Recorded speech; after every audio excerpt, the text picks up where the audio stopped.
Chapter 14 of the Science of Getting Rich by Wallace D. Wattles. This recording is in the public domain. Chapter 14 The Impression of Increase. Whether you charge your vocation or not, your actions for the present must be those pertaining to the business in which you are now engaged. You can get into the business you want by making constructive use of the business you are already established in, by doing your daily work in a certain way. And in so far as your business consists in dealing with other men, whether personally or by letter, the key thought of all your efforts must be to convey their minds the impression of increase. Increase is what all men and all women are seeking. It is the urge of the formless intelligence within them, seeking fuller expression. The desire for increase is inherent in all nature. It is the fundamental impulse of the universe.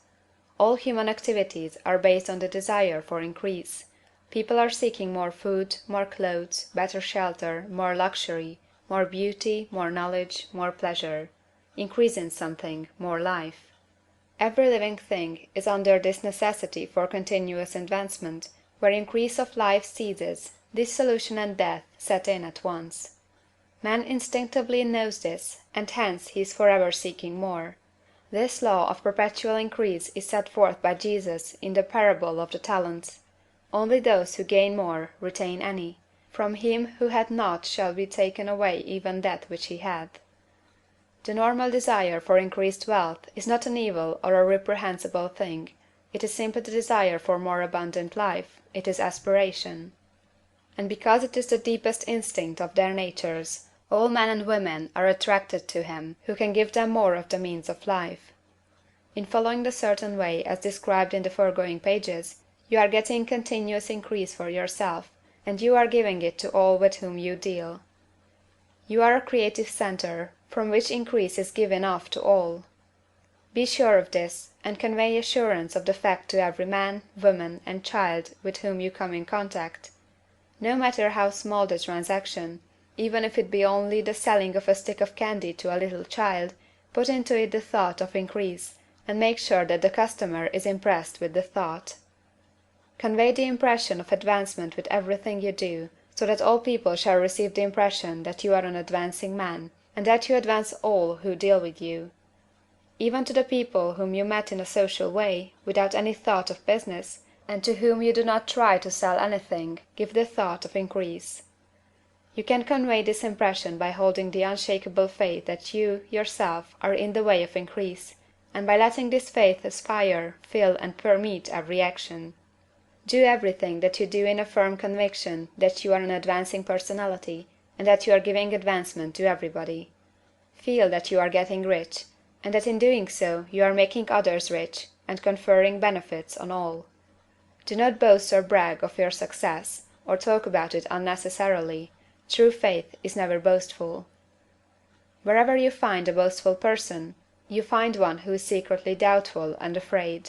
Simply feel the faith, and let it work out in every transaction. Let every act and tone and look express the quiet assurance that you are getting rich, that you are already rich. Words will not be necessary to communicate this feeling to others. They will feel the sense of increase when in your presence, and will be attracted to you again. You must so impress others that they will feel that in associating with you they will get increase for themselves. See that you give them a use of value greater than the cash value you are taking from them. Take an honest pride in doing this, and let everybody know it, and you will have no lack of customers. People will go where they are given increase, and the Supreme, which desires increase in all and which knows all, will move toward you men and women who have never heard of you. Your business will increase rapidly, and you will be surprised at the unexpected benefits which will come to you. You will be able from day to day to make larger combinations, secure greater advantages, and to go on into a more congenial vocation if you desire to do so. But in doing all this, you must never lose sight of your vision of what you want, or your faith and purpose to get what you want. Let me here give you another word of caution in regard to motives. Beware of the insidious temptation to seek for power over other men. Nothing is so pleasant to the unformed or partially developed mind as the exercise of power or domination over others. The desire to rule for selfish gratification has been the curse of the world. For countless ages, kings and lords have drenched the earth with blood in their battles to extend their dominions. This not to seek more life for all, but to get more power for themselves. Today, the main motive in the business and industrial world is the same. Men marshal their armies of dollars, and lay waste the lives and hearts of millions in the same mad scramble for power over others. Commercial kings, like political kings, are inspired by the lust for power.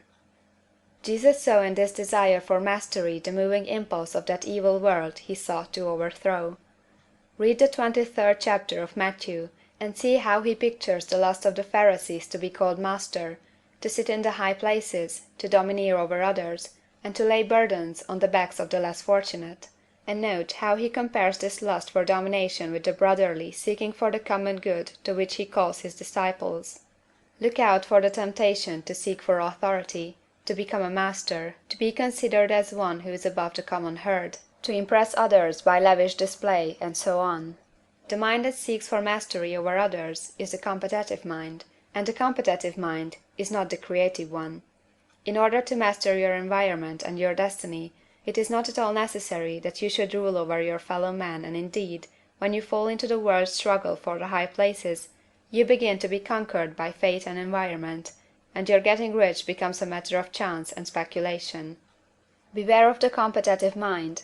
No better statement of the principle of creative action can be formulated than the favorite declaration of the late Golden Rule Jones of Toledo: "What I want for myself, I want for everybody." Chapter 15.